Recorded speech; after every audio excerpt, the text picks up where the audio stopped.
Hello, I'm the Necro Critic. In my last video, we talked about the so-called Final Fantasy fighting game for the PlayStation, Ehrgeiz. Damn it, Cloud! The enemy's behind you! Get out of the damn corner! Why are you rolling around, Cloud? Stand up and fight! These controls are so horrible that this game is practically unplayable. This game just went from impossibly hard to unbelievably easy in one button. That's some brilliant programming right there. Stop rolling, damn it! The Final Fantasy VII characters were an afterthought. This game's entire marketing campaign was based on a fucking afterthought. I'm standing! Now I can... Fuck! Damn it! No! We've pretty much established that it is one of the worst fighting games ever made. But the worst is yet to come. Here's the main menu that you see when the game starts up. As you can see, there are 4 panels. The one in the top left is for the shitty fighting game, and the one in the bottom right is the option menu. What we have yet to address are the panels on the top right and bottom left. The bottom left panel is for 4 shitty minigames. The first of which is Infinity Battle. Wouldn't it be awesome if fighting games had a mode where you could fight an endless number of enemies with no health recovery? Some kind of survival mode, if you will.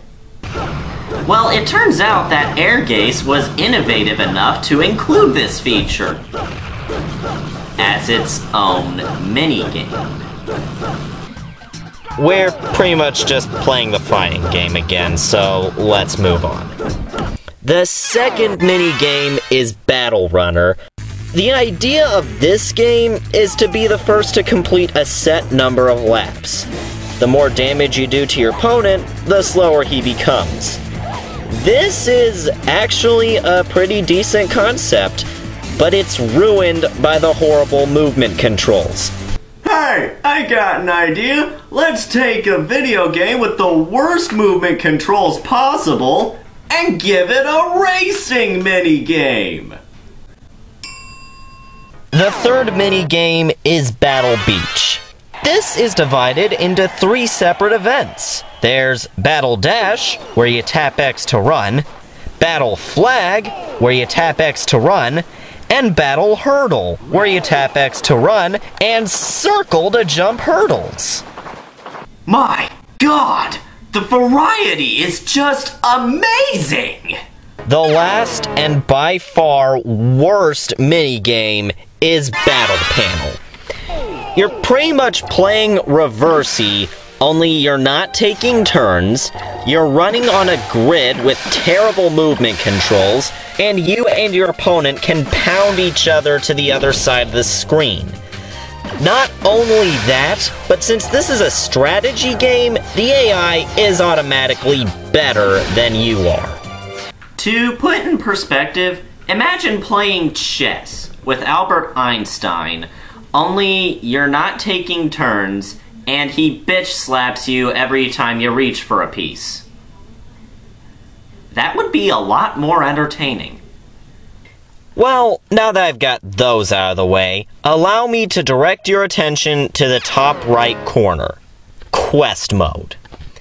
In Quest Mode, you play as Koji and Claire, 2 bonus characters from the fighting game who weren't important enough to have a plot.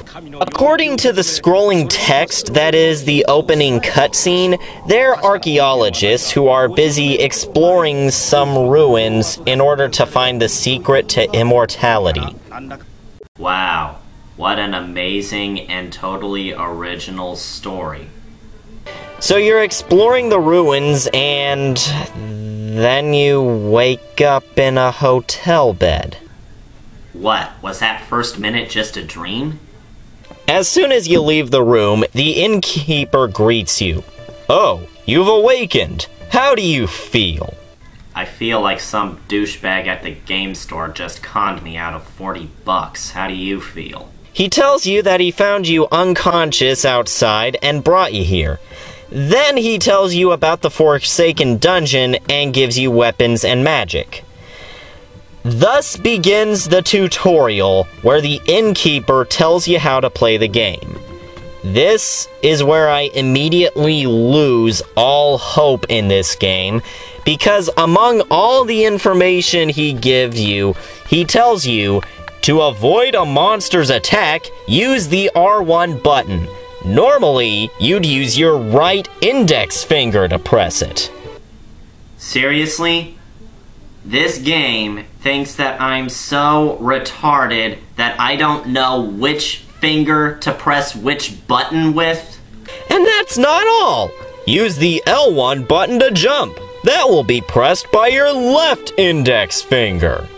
So that's why I suck at gaming! This whole time I've been pressing these buttons with my dick!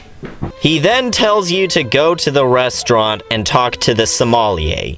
So you go to the restaurant and find Sommelier the Sommelier. He tells you to go into the Forsaken Dungeon and bring back recipe books in exchange for beer and game tips.